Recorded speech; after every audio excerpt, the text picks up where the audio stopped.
Hello, Archery community. My name is Andrew Baker, and I wanted to come out and discuss a site that just came out earlier this year, the B3 Archery sites from B3 Archery.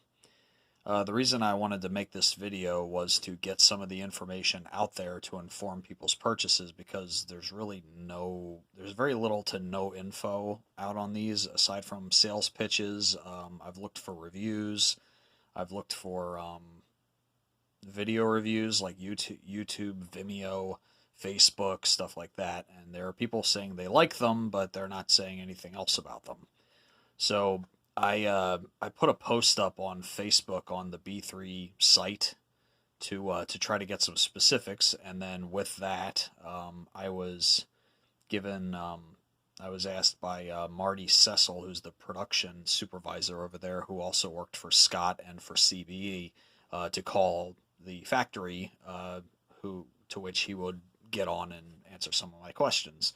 So I wanted to present those questions to everybody and give you the answers, along with a few little insights that I've gotten after after having the site for a couple of days. I was going to have a much more in-depth video for everybody, but it turns out my ability to read from a script is terrible. So there's a link in the description for a much more in-depth breakdown. It turns out I'm a much better writer than I am a speaker. So link in the description if you want to see a more detailed analysis. But I'm just going to go beat by beat through the questions and a couple little observations that I've had.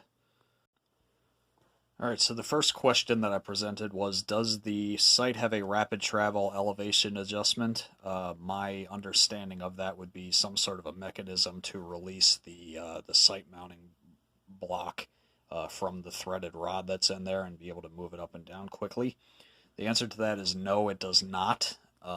It uses the top knob here in order to make all the elevation adjustments after you loosen this nut here.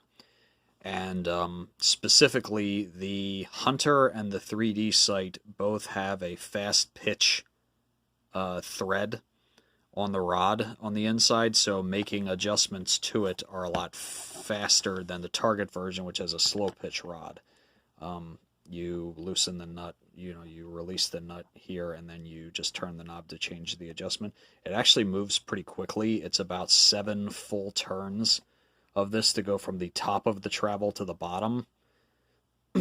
So that's a plus. I think it's probably going to be about as quick as my Axel or my Black Gold site, in that, it requires 2 different movements regardless. In this case, you just, loosen the knob and turn it, whereas the Axel, you have a push button mechanism that moves it up and down, and then you use the knob to make fine adjustments. And the Black Gold site, you have to loosen a locking knob, move it up and down, re-engage it slightly, and then make your fine adjustment, and then lock it down. So it's definitely going to be faster than the Black Gold site that I have, but maybe the same as the Axel Achieve.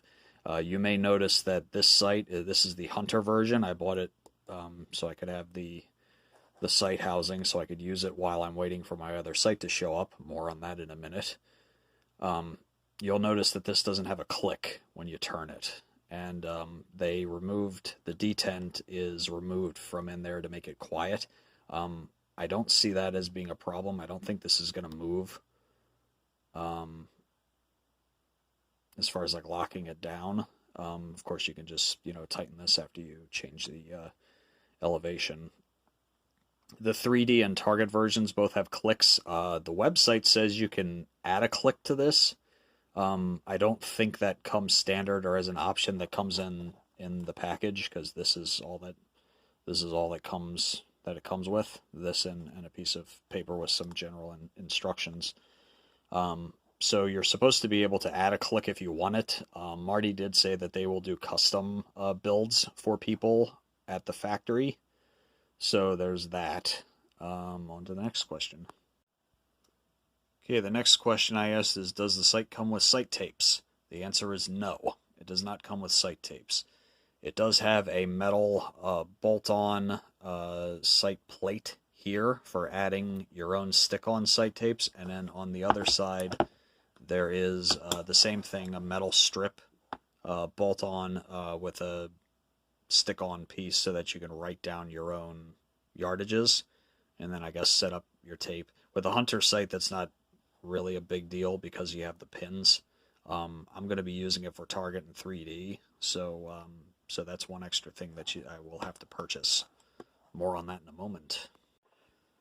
The next question I asked was the sight plates on each side of the sight are removable. That's one of the things I noticed right away when I saw that. This comes off, and that comes off for easy sight tape changes. Is there a chance those mounting points are compatible with the metal sight tapes some other companies are currently producing, i.e. Axcel and CBE? The answer to that is yes. The sight tapes or rather the laser engraved sight scales for CBE sights are compatible with this sight. So if you have a CBE target sight like a Vertex or the Elevate or one of the other ones that accepts a metal sight tape, those tapes will bolt onto this bar. It does require that you have to purchase them if you don't have them, but that's a nice touch. I was hoping for something with metal that I could get with a metal tape, and this turns out to be, they're compatible, and it's also probably the cheapest option. You have to purchase one with that accepts metal tapes. You can also have them on both sides if you want to run two different arrow setups. I don't know if I'm going to do that, but that's a nice touch. So an extra $24 will get you the from CBE or what is it, like Lancaster Archery will get you the sight tape set. That does kind of eat into the savings you get from purchasing this sight versus some of the other ones, but it's a nice touch. They also said, or Marty also said, that B3 is going to be offering their own metal sight tapes in the future for 2020, along with scopes for the sights as well. So maybe you'll be able to get a package deal on the 3D and target sights in the future. Next question, how does the second axis adjust on this sight? I know I'm rolling my S's a lot in this. I hope it doesn't show up. The second axis is adjusted right here. This hole is slotted, so you can loosen the mounting screw here and here and then turn it side to side like that. I didn't ask about the third axis, but the third axis is adjusted in roughly the same spot. There's a set screw here and a press fit metal insert in here that it presses against, so you can move this. Now the third axis on this sight is very limited. You only have a couple degrees. Let me try to get this in here. You only have a couple degrees of, you get there to there. That's all you get for third axis. So it's not ideal, but it's there. You know, if you need a little bit of fine adjustment, there you have it. You can't, it's not going to let you move that way. So you can't move it out. It's either square or slightly to the left. All right, so that pretty much covers all the questions I had. My impressions of the sight are that it's very well made, it's very well thought out. The entire sight is machined aluminum, and it is lightweight. It is 8 ounces total, including the that's the dovetail bar, the dovetail mount, and the sight housing are all 8 ounces total.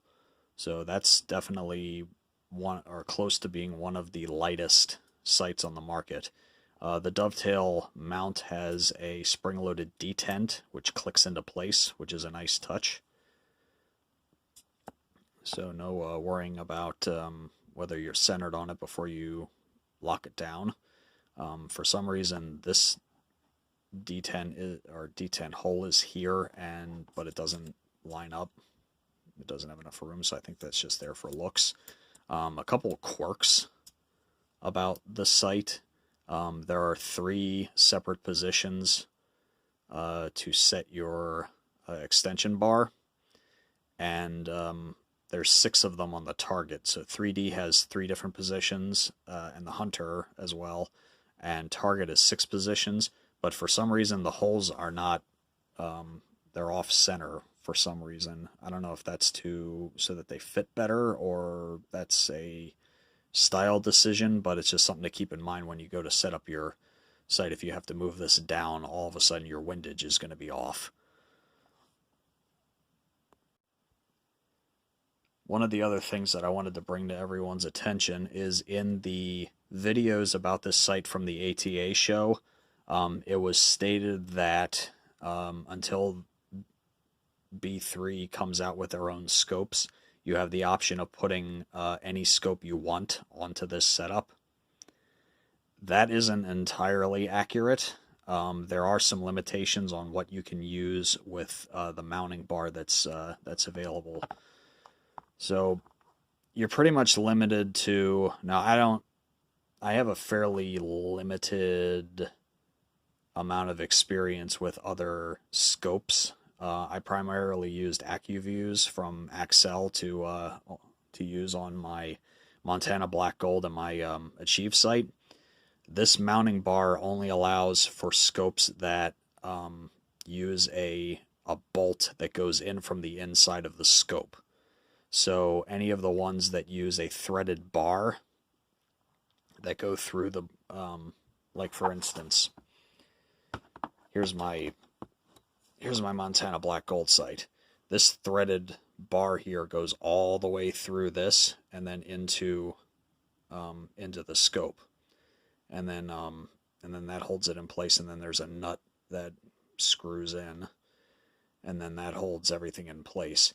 Now with this one, it's not threaded all the way through, so you can't run a threaded rod through. It actually only gives you about that much. So you have to use a scope that will take a bolt that'll go through the inside, and the Axcel sites won't accommodate that because of the way the rings and the spacers are designed. So that was something that I didn't realize when I bought it, and ultimately ended up costing me a little extra money to be able to use this. Now I bought the Hunter so I could use it in the meantime with the pin housing, but I ended up having to buy a separate scope in order to be able to use it. So I have to wait for that. I bought a Shrewd Optum, which will accommodate that configuration. I can use the bolt that's already attached here. One thing on the third axis adjustment that I forgot to add, if you buy the Hunter site, the bubble level, the slots that the screws go through to mount it in place are slotted, so you can actually move it back and forth. Kind of like if anybody ever used another Montana Black Gold site, their pin sites have their third axis adjustment is before they started putting it on the bar back here. You would move the bubble itself to kind of level it out. I think that's everything. If anybody has any comments, please leave them in the comments section or in the forum that I plan on posting this.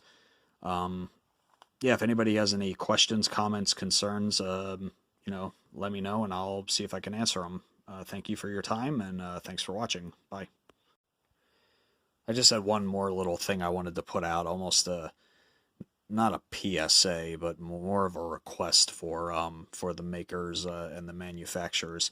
Please stop using black oxide screws to assemble your sites or your releases, or anything else that's going to be outside for any amount of time.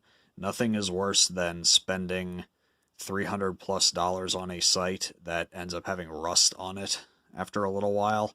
So I know it's going to eat slightly into your profits, and I know stainless steel screws are more expensive, but please, for the love of God, please start putting stainless steel screws on your sites or your products. This site, if I do have pictures of it anywhere in the future online, every one of these fasteners is going to be replaced with stainless. And I'm going to do that on my own dime. So if that's an option that you could even offer it as an upgrade, but just a suggestion. Rust drives me crazy, and I'm sure it does other people as well, so just a thought.